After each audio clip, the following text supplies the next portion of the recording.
What's up, guys? I'm LQ. This is the LQ Review. Thank you so much for joining me here at my YouTube channel. This is where we talk about all the geeky, nerdy stuff that we love to talk about. Movies, video games, comic books, and TV shows. And right now, I'd like to give you guys my thoughts on Expedition Bigfoot Season 2, Episode 11. This episode is titled Lake Fear. And if you remember, Episode 10 was really good. Episode 10 left on a couple kind of cliffhangers. Something had kind of charged Russell, and then Ronnie and Maria. They kind of had this big heat signature on thermal that stood up behind a tree, and it was obviously very big. So there was a couple loose thread mysteries that we had at the end of episode 10 going into episode 11. And, you know, and I got so pumped up and so excited about episode 10 because there was stuff happening, and I didn't think they were hoaxing it. I just felt like they were being completely genuine in the way that they approached it. And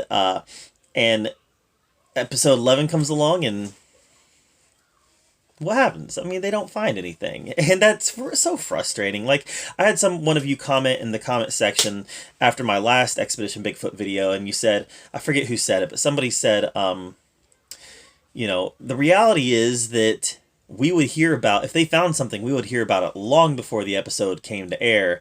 And the fact is that it would probably be like a premium episode that you'd have to pay like extra for. Like, you know, you have to pay like $29.99 for this episode. So, and I think that's spot on. I think that's spot on. I think that there's a 100% chance that we would hear about it beforehand. And I definitely think that it would be a it would be a premium event, something that you would have to pay extra for. Absolutely. I agree with whoever, again, I can't remember who said it, but whoever said that, I agree 110% because it would be premium. So I wasn't expecting them to find anything in episode 11, but the fact is they found nothing after those two kind of cliffhanger moments at the end of episode 10. We really kind of found nothing here. Russell chases whatever bluff charged him, chases it up the mountain. He comes to a cave, and he says that it's stinky, and he smells like something like a skunk up there and whatever, but there's no sign of anything up there. I mean, he made the inference, he made the assumption that there was something up there, that there was room up there for something to live, or for something to rest, but the reality is we didn't see anything. So it's highly possible that it was a bear doing like a bluff charge, and then slinking away, and he's still chasing something up the mountain, even though the bear has already slunk away. Devil's advocate, it's possible he was chasing Bigfoot up the mountain, and Bigfoot was able to evade him. I mean, we just don't know, right? We don't know what he was chasing. We know he was chasing something, but we don't know what he was chasing. But we do know that he lost it, and he lost it about the time he found a cave. Now, Ronnie and Maria, they're exploring this large heat signature that they saw that stood up. And then once Ronnie got close to it, it was just gone. It just vanished. And so they start, theorizing, why did this thing vanish? And one of the theories that they had was that maybe there was a game trail that ran right by there, and it was able to get away pretty quickly without being heard. The next morning, they go to explore that area. It turns out there was a game trail that ran pretty much right next to where that heat signature was seen. So my guess, my take on it is that whatever that was, be it a bear, be it Bigfoot, whatever, we know there was something there. And we know it was large, and we know it stood up. I mean, that's indisputable. Like, that's indisputable. Something was there. But we know that whatever it was, probably once Ronnie started getting close, it got spooked and took off up the game trail. That's almost 100% sure what happened. We talk about how scary bears can be. The reality is that usually a human being is going to spook a bear off, right? So even if it was a bear, if a human was kind of coming up on it, it would probably see the human coming before the human saw the bear, and then the bear's just going to run off. Sasquatch, let's again play devil's advocate. If it was Sasquatch, it's going to see the human. It's going to see Ronnie before he gets there, and it's going to take off. But we do know that Ronnie got pretty close at one point while it was still there. So that's all very interesting. Back at headquarters, Bryce gets something thrown at the headquarters, and he talks about how, rocks, acorns, big things have been thrown at cabins before. So he goes out to investigate with his thermal, and he doesn't really see anything. And then we go back to Russell, and he's exploring where he had chased this thing down, and he finds a hare.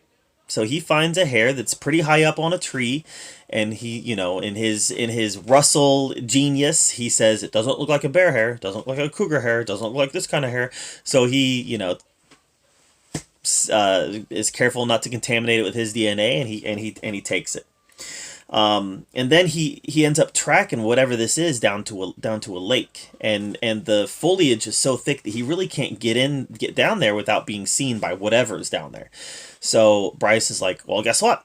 I've got some great technology I've been waiting to show you guys. And that's when he brings out the tethered drone, which, to be fair, it's a really cool piece of technology. But this tethered drone, can stay up in the air for 12 hours, and it can find anything on the ground. So really cool. Now, it won't find it if there's like heavy, dense foliage, which has me thinking, well, it's not going to find much of anything then, because obviously this is a forest. But they get it in the air, and is it just me, or is like everybody who does these shows experts at flying drones? I'm telling you, I've tried to fly drones before, and while I figured it out, while I have figured it out and I've made it happen, I've made it work, it's not necessarily the easiest thing in the world to fly a drone, especially if there's like things you have to fly around. So, yeah, just a fun observation. Seems like everybody who does these shows is like a drone expert. So Maria, she is on the ground now, and she's looking for something. She's looking for Bigfoot, and she's looking through her thermal. She sees a black body walk in front of her, and I saw it too. I mean, it's on camera. There's a large black mass that was walking some distance in front of her, and then the heat signatures start showing up, and you realize that there's about 4 or 5 of them in front of her, and then they start moving. And then she loses track of a couple of them. So she gets into a situation where they're like, you might be in trouble. Why don't you back up and get out of there? And what she does, she kind of gets back to safety. And once everybody gets there to kind of back her up, they kind of press forward a little bit. They find a tree structure. And then in the thermal, they see something big, and it's looking at them. And that's kind of where they left this episode. And it was an interesting episode in the sense that it was the first time that I ever felt like Maria or anybody else might have been in trouble. Like she was in a situation where, assuming this isn't hoaxed, she was in a situation where I'd be scared. Having 4 or 5 things in front of you, moving, you lose track of a couple of them. Yeah, I'm not feeling comfortable at that point. Lots of sounds around. They talk about how she hears them rustling around and she hears them moving around. Yeah, I'm not comfortable at that point. I'm getting out. I'm getting out of there. I'm going to go and head back to the cabin and play some video games. That's just what's going to happen. Guys, this was a good episode. This episode definitely built the tension for me. The first episode, episode 10 was kind of like in a lot of ways, kind of like the action-packed episode. We had the bluff charge, we had some other things happening that were real exciting. And then this episode, we had the exploration that came afterwards. But with that exploration came some answers, and it kind of pushed them forward and pushed them deeper into this thread that they've been following, to where here at the end, could we have 4 or 5 Bigfoots right in front of us? We just don't know, and that's exciting. That's exciting. Like I said, I'm sure that they didn't find anything in season 2 because we would have already heard about it if they had. But what's interesting is that they are following on some threads, and clearly there's something out there. Could be bear, could be anything. Could be Bigfoot. That's kind of where I'm at on it. It's just a really interesting journey that they're taking, and